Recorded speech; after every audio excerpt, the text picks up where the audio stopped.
Saudações a todos, sejam bem-vindos ao Palavra Diária. A nossa conversa hoje é muito importante. Nosso tema, Bíblia, a Palavra de Deus. Vamos mergulhar nessa ideia da Bíblia como esse registro especial, né? Da revelação de Deus para a gente, mostrando quem Ele é, o que Ele quer nos comunicar. Com certeza. É um ponto, assim, central da nossa fé. E aí, claro, sempre surge aquela pergunta, né, que eu acho que muita gente se faz.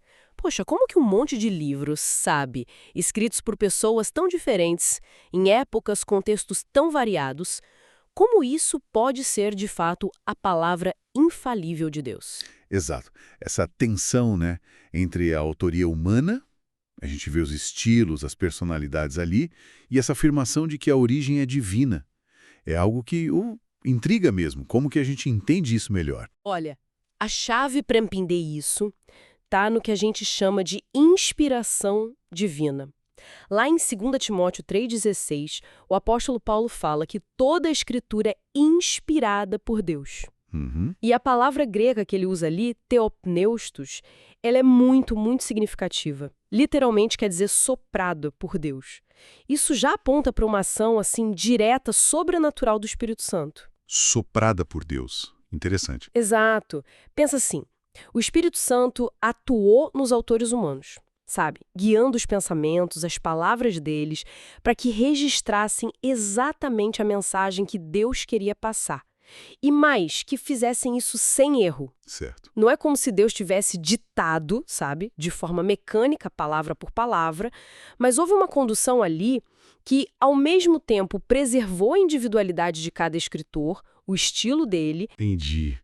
Então, essa inspiração, esse sopro divino, como você disse, ele se aplicou a toda a Bíblia? Porque às vezes a gente ouve uma diferença, né, entre dizer que a Bíblia é a palavra de Deus ou que ela só contém a palavra de Deus. Qual que é a visão que a própria Bíblia dá para a gente sobre isso? Ah, ótima pergunta. A visão que a gente encontra nas Escrituras é, sim, a da inspiração completa, total.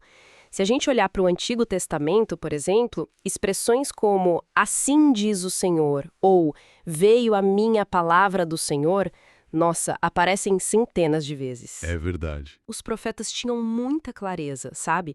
De que não estavam falando por si mesmos, eles eram porta-vozes. Transmitiam a mensagem direta de Deus.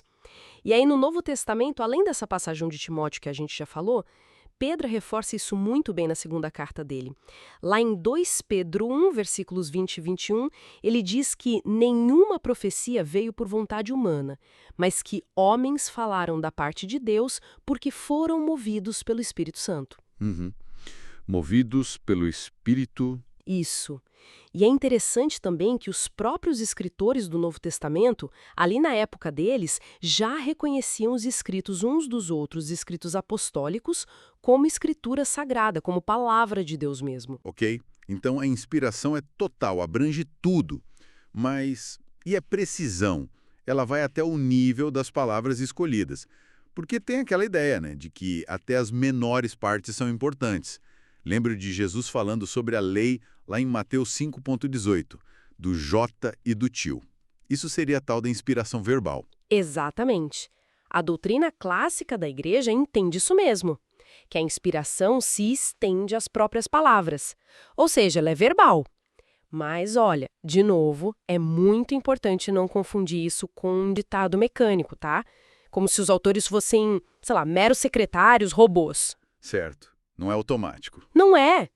Deus, na soberania dele, usou tudo. Preparou a vida, a história, a educação, as experiências de cada escritor.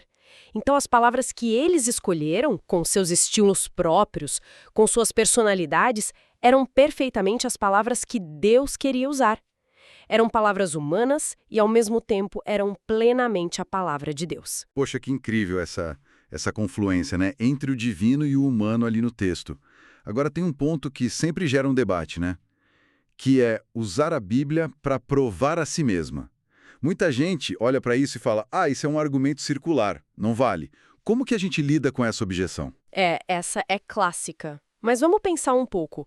Qual é a questão da autoridade final?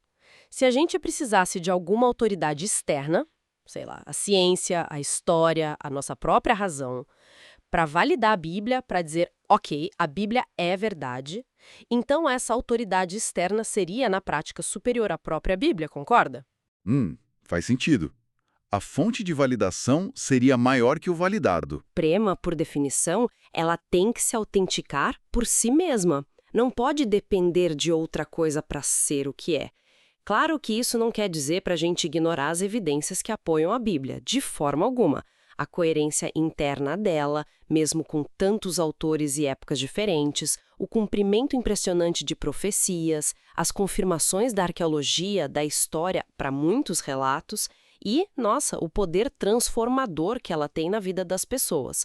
Tudo isso é muito importante, são evidências corroborativas, sabe? E sim, são apoios fortes. São apoios fortes, mas, no fim das contas, a convicção profunda, aquela certeza pessoal de que a Bíblia é de fato a palavra de Deus, ela não vem primariamente dessas evidências externas. A teologia entende que essa convicção é uma obra do Espírito Santo no coração da pessoa. O Espírito Santo testificando. Isso, ele usa a própria palavra para testificar dentro da gente sobre a verdade dela, sobre a origem divina dela. É uma confirmação interna, espiritual.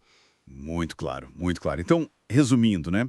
A perspectiva cristã histórica afirma a Bíblia como a palavra de Deus, inspirada pelo Espírito Santo, completa em sua totalidade, precisa até nas palavras que foram escolhidas, e justamente por tudo isso ela é a nossa autoridade máxima para tudo que diz respeito à fé e à vida prática.